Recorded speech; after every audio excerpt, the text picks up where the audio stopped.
जय हिंद दोस्तों। इस क्लास में हम चालक, अचालक, अर्धचालक के परिभाषा के बारे में बताएंगे और अंतर भी बताएंगे। ठीक है, कक्षा 12 भौतिकी विज्ञान। ठीक है, चालक के बारे में जानेंगे क्या होता है, अचालक क्या होते हैं, अर्धचालक क्या होते हैं, और उन तीनों में अंतर भी आपको समझ में आ जाएगा। ठीक है, चलिए तो सबसे पहले बात करते हैं चालक की। तो चालक की परिभाषा आपको क्या लिखेंगे। ठीक है, तो वे पदार्थ जिनमें वैद्युत आवेश है आसानी से प्रवाहित हो सके, जिसमें वैद्युत आवेश आसानी से प्रवाहित हो सके तथा जिनमें मुक्त इलेक्ट्रॉन, जो मुक्त इलेक्ट्रॉन है बड़ी संख्या में उपस्थित हो, क्या कहलाते हैं, चालक कहलाते हैं। जैसे जैसे क्या होगा, वे पदार्थ जिनमें वैद्युत आवेश आसानी से प्रवाहित हो सके। तो वैद्युत आवेश किसमें आसानी से प्रवाहित हो सकता है, जैसे हो गया चांदी। क्या होता है, चांदी। ठीक है, पहला क्या है, चांदी हो गया, जैसे चांदी हो गया, तांबा हो गया। ठीक है, इसमें क्या होता है, जो वैद्युत आवेश होता है आसानी से प्रवाहित हो जाता है। ठीक है, जैसे एल्युमिनियम हो गया, एल्यूमिनियम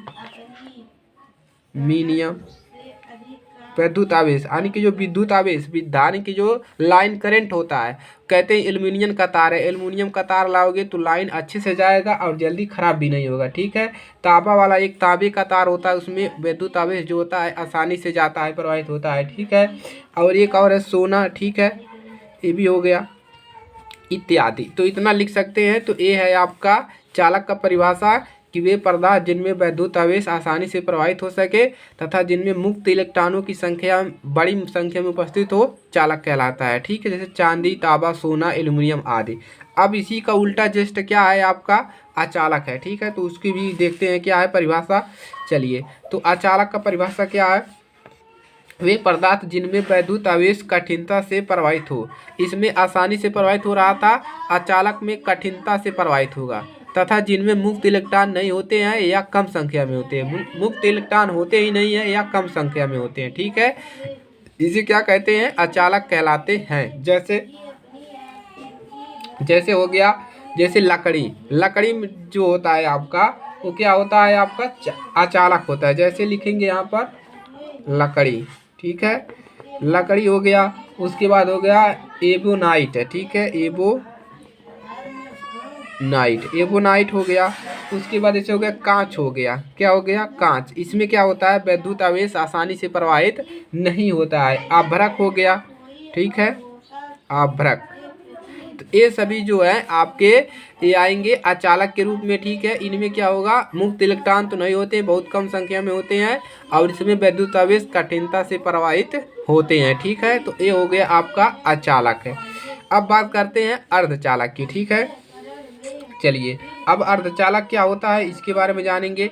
वे पदार्थ जिनकी वैद्युत चालकता चालकों और अचालकों से, वैद्युत चालकता जो होती है चालक और अचालक से अचालक के मध्य होती है, अर्धचालक कहलाती है। जैसे मध्य में क्या होगा, चालक और अचालक के मध्य में क्या होगा, जैसे हो गया कार्बन। क्या होगा, कार्बन। ठीक है, कार्बन हो गया। उसके बाद क्या हो जाएगा, सिलिकॉन। जैसे हो गया सिलिकॉन, ठीक है, सिलिकॉन हो गया। और भी हो गया था जर्मेनियम हो गया, जर्मेनियम। ठीक है, चालक और अचालक के बीच में आता है, जर्मेनियम होगा अर्धचालक के। ये न तो पूर्ण रूप से चालक होते हैं, ये न ही चालक होता है पूर्ण रूप से, और न ही पूर्ण रूप से और अचालक होते हैं। ठीक है, और इलेक्ट्रॉनों ने तो परमाणु से इतनी दृढ़ता से बंधे रहते हैं, जो होते हैं इलेक्ट्रॉन परमाणु, इसमें मतलब कठोर से बंधे नहीं रहते हैं। ठीक है, तो ना अर्धचालक होता है, ना ही न ये चालक होता है, न अचालक होता है। क्या होते हैं, दोनों के बीच में आते हैं, जिसको हम अर्धचालक बोलते हैं। ठीक है, तो तैयार हो गया। वे पदार्थ जिनकी वैद्युत चालकता चालकों और अचालकों से मध्य में होती है, अर्धचालक कहलाते हैं। जैसे कार्बन, सिलिकॉन, जर्मेनियम।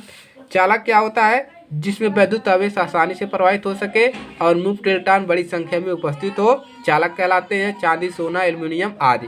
अचालक वे पदार्थ जिनमें वैद्युत आवेश कठिनता से प्राप्त होती है, जिनमें मुक्त इलेक्ट्रॉन नहीं होते हैं, कम संख्या में होते हैं, जैसे लकड़ी, एबोनाइट, कांच, आभ्रक, इसको अचालक कहते हैं। ठीक है, तो चैनल पर नए हैं सब्सक्राइब करिएगा, दोस्तों के पास शेयर करिएगा। ठीक है, मिलते हैं नेक्स्ट क्लास में, तब तक के लिए जय हिंद, वंदे मातरम।